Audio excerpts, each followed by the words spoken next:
Today we're talking voodoo voicemails, factory finales, gothic weddings, and a Wi-Fi update that somehow made Chucky less scary and more passive-aggressive. So let's rewind the tape, wind up the batteries, and let Chucky show us how it's done.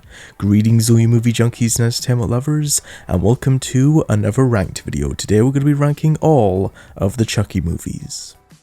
So coming in at the bottom of the barrel is the Child's Play remake from 2019. The reboot that basically nobody asked for. Instead of voodoo curses and serial killer soul transfers, we got a glitchy Alexa in a doll situation.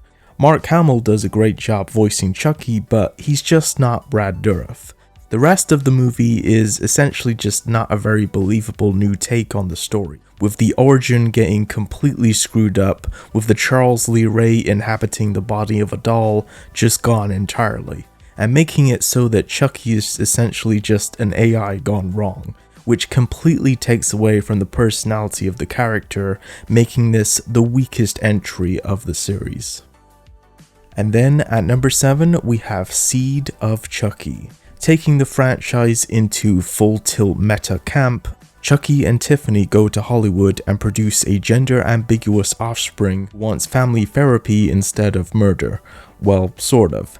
It's just a really weird movie and kind of a complete mess from start to finish. With zero subtlety, it's completely bonkers, but in all the wrong ways, making this overall a very disappointing entry.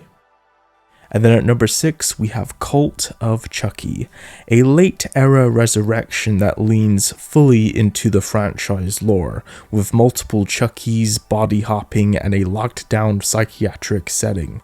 It stretches the mythology a little too much for my taste, but it also has enough inventive kills to be an enjoyable entry overall. It's not terrible, but it's just not all that great either. And then at number 5 we have Curse of Chucky. A return to the more serious tone, this one puts Chucky out of the insufferable campiness of Seed and places him in a tense home invasion horror movie.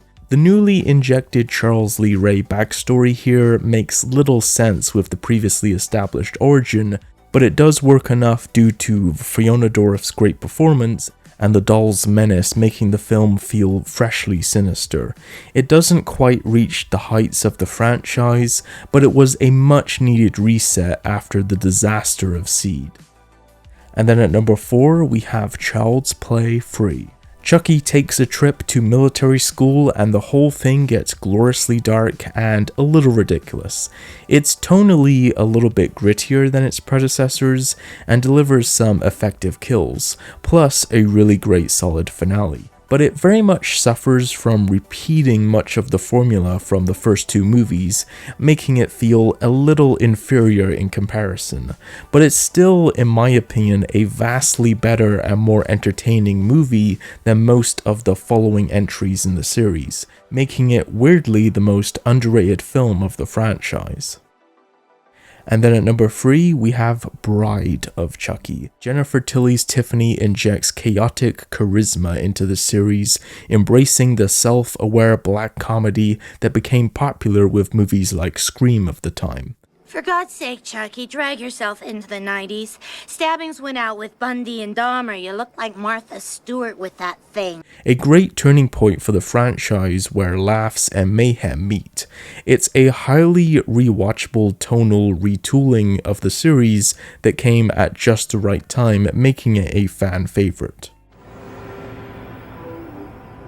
Why does that look so familiar? And then at number 2 we have the original Child's Play. The original movie that hooked the concept in the first place of a serial killer's soul in that of a doll. Brad Dourif's iconic voice work and a creepy vibe made this movie a film that made kids nervous about their own toys. It's lean, frightening, and very effective, and the blueprint that still holds up even after decades of sequels. And then at number 1 we have Child's Play 2. Sorry, Jack. Chucky's back. Did you miss me, Andy? I sure missed you. The franchise peak, in my opinion, is a bigger, brashier, and more bloodier film than the original, with a near-perfect toy factory finale, and a neat, sharp balance of dark humor and genuine dread. It's everything that a Chucky movie should be: more scale, more terror, and enough warped charm to keep you rooting for the ultimate villainous toy doll in cinema history. You've been very naughty, Miss Kettlebell.